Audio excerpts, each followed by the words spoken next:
Okay, a very good morning to all of you.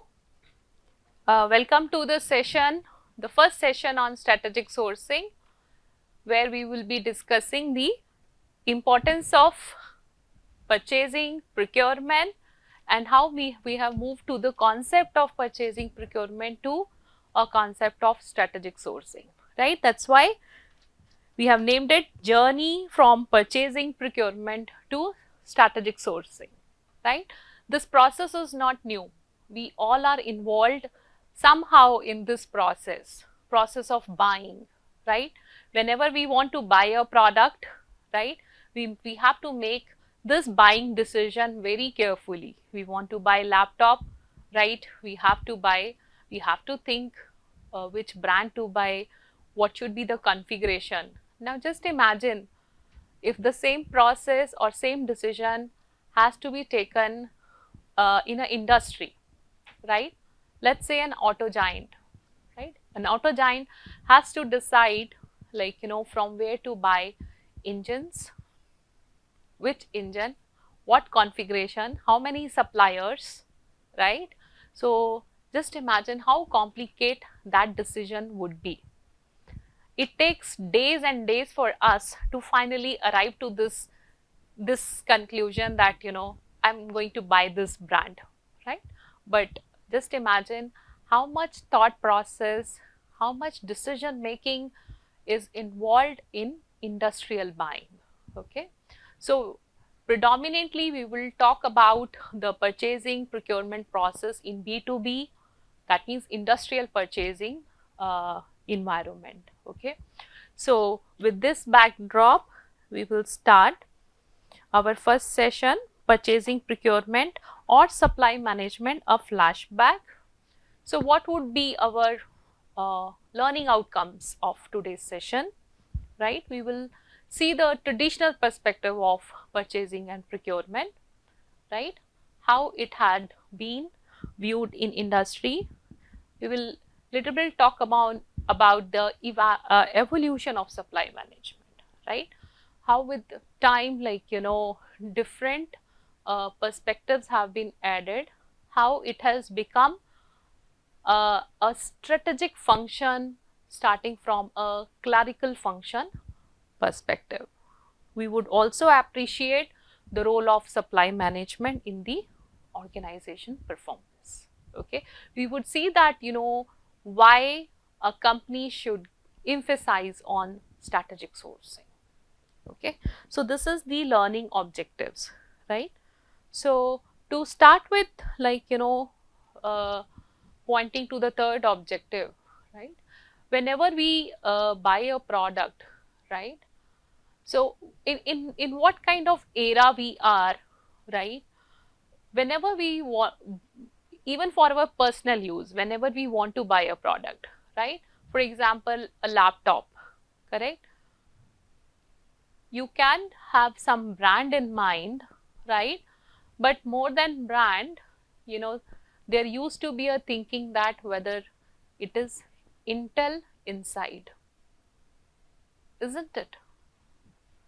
Whether it is Intel inside, whether that laptop belongs to a brand Intel, answer is no.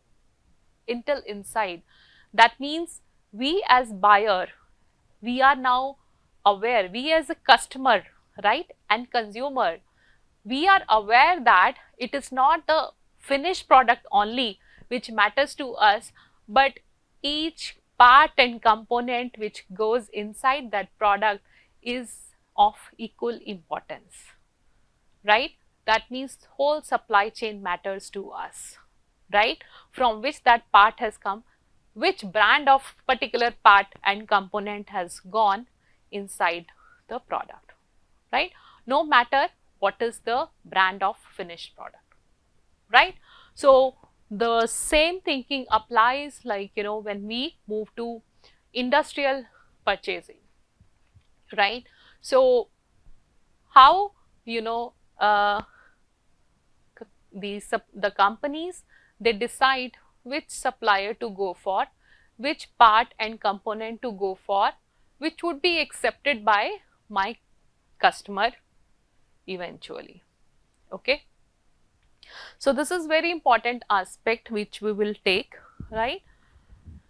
So what is the traditional perspective, right? From the very beginning, right, the supply management or the purchasing procurement, traditionally it was known as a purchasing function, right, buying the product, right. So they would be focusing on receive a requisition form from the user department, right, in any organization, right. The various functions like marketing, production, they are the user departments who send the request to buy a product to the purchasing function or purchasing department.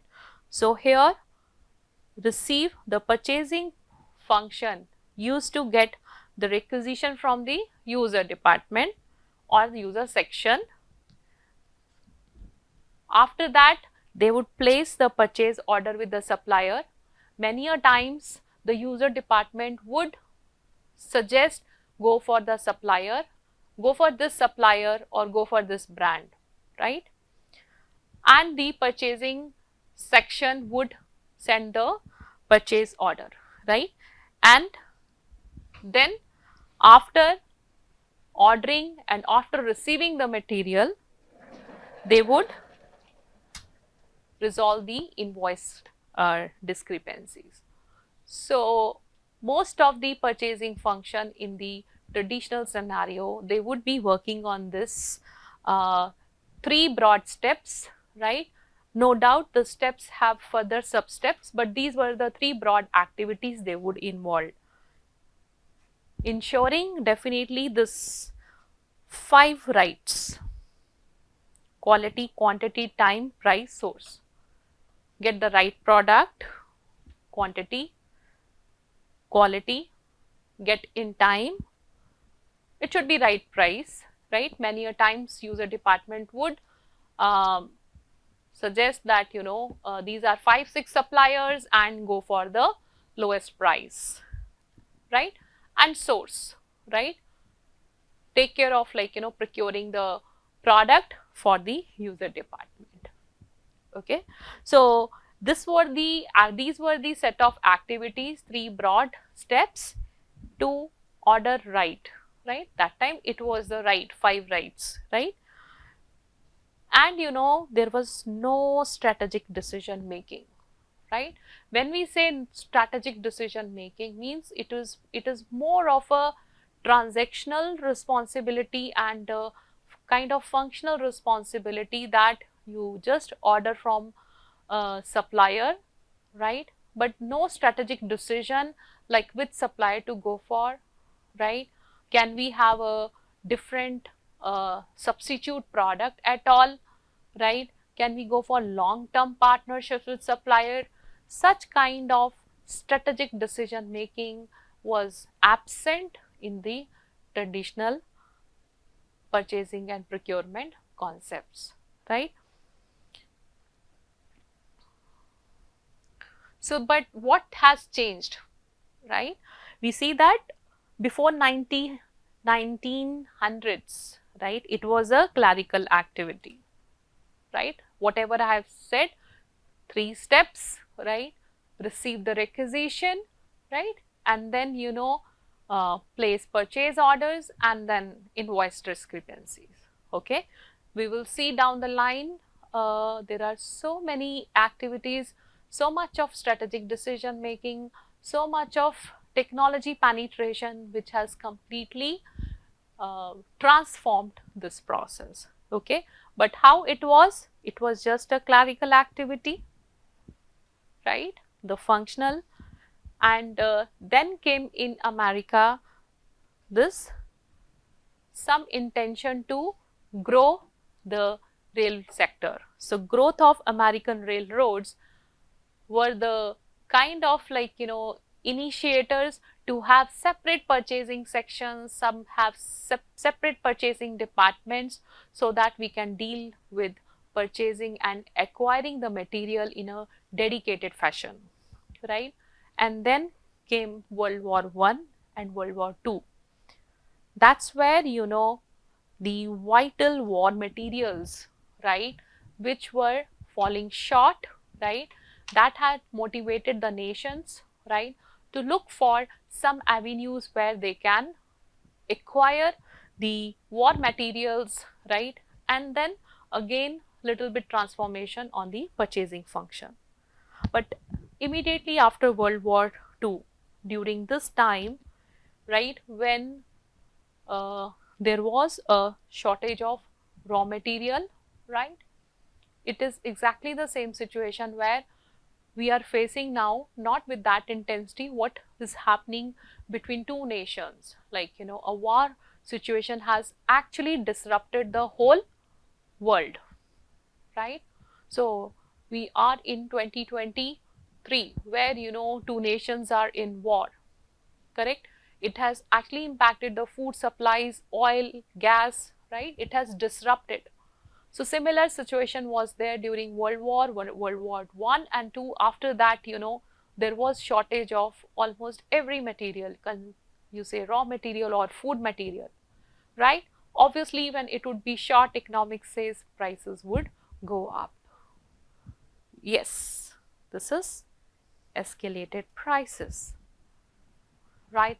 So this trends and pattern have motivated the companies that can we go for chief purchasing officers, right, to give a structure, to purchasing and procurement function. That's where, companies started looking for a good structured organization structure of purchasing procurement by introducing chief procurement officer to have them their participation in C-suite, boardrooms, right? So that's where, directors, VPs in purchasing, directors, chief procurement officers, then we could see this designation started coming in, introducing in the organizations, right? And when we went global, right? So many countries like India and other emerging nations, when they opened up in global market, that's where, companies realize, right? That's the era, when companies started looking for this nation is more cost effective, right? Maybe labor issues or, the cost of raw material, availability of raw material, right? That started. So the company started competing in global marketplace, right? That's when they realize that there is a huge scope. There is a huge scope of cost reduction, right, and availability of right suppliers in global market, right? Now the trend is, right, now the intentions of any company is that no matter where the supplier is located, I want the best raw material, I want the best component, right, which can add value to my finished product. No matter where in this, I would say nowadays, universe, right? So we are going to Mars, we are going to Moon, in search of like, materials, right? So this is like, this is the reach, global reach. So we are going to, explore the universe, like, from where we would get the best material. So, uh, and we are competing in global marketplace, right? And, this last decade, a decade or 2 decades, companies have realized that, right, there is no more place for dominance, right? So what happened that, even when this purchasing function evolved, like in global marketplace, they were competing to become efficient and effective. Somehow, there was a thinking that, get the right supplier for the right price, even if we have to squeeze the supplier for the price reduction, right? So this was the trend and this was the thinking. But a decade or 2 decades back, this thinking has also changed, right? Now companies are moving towards more of a strategic thinking, strategic partnerships with the suppliers, and considering purchasing procurement a strategic function within an organization also, right? So the current trend and the future trend would be integrated sourcing, how this will be integrated with the supply chain and how it would be integrated within an organization. Okay, this is a glimpse of how supply management has evolved, right, and how it has got its importance in the current scenario, right. So now what are the changing expectations, right? We have seen 5 rights, right? Now from 5 rights, like 5 rights were focusing only on quality, quantity, time and so on, right?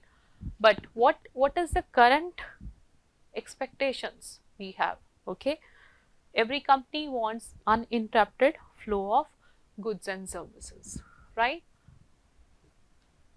We are saying uninterrupted, right? So the best example could be like, just imagine what would happen in hospital or healthcare sector, like if even for 1 hour there won't be a supply of oxygen, right? So this is like, very important, right? Uninterrupted flow of goods and services, improve product quality and compliance, right? So companies, they don't have time, to inspect each and every product, right? Can we utilize technology now to improve the quality so that we comply with the standards? Reduce cycle time or time to market, right? I want to reach to the customer fast. I want to be the first one to introduce the innovative product, right? This cannot be achieved in isolation, right? So we would discuss the example of Dell here. We all are aware of Dell supply chain when Dell was just introduced, right? What was the strategy of Dell? What was the strategy of Dell? Customization, yes. What else? How, when Dell was just introduced, right? What are the features, you could see? Dell has utilized the internet for what?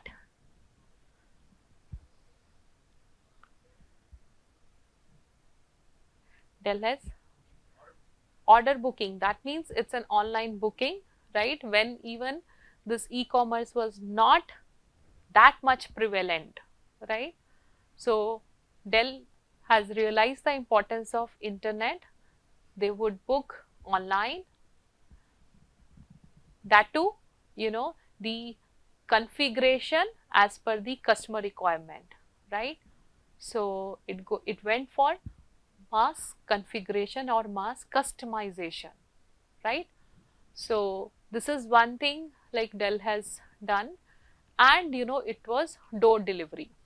You would get your configured computer or desktop at your doorstep, right? This was the, but how this is possible, right? Could Dell achieve all these things as standalone company or standalone organization? The answer is no, right? Again, this is the importance of supply chain, right? So, so what was the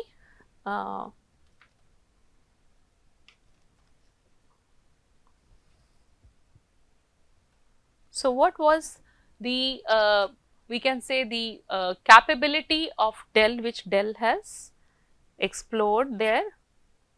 I hope it is visible.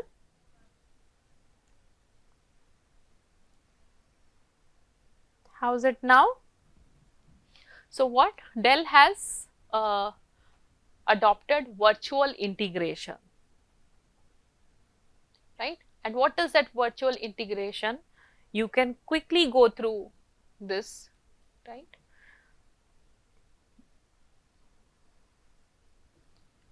You can quickly go through this and see the role of supply management and virtual integration with suppliers, right? So we all have read that, okay? So as I've told you, Dell as a company cannot achieve, all the traits of like reaching to the customer in faster manner, right? Providing customers choice like configured desktop as per all the configurations selected by the customers, right? In such a quick manner, right? This is not possible without the cooperation of whole supply chain.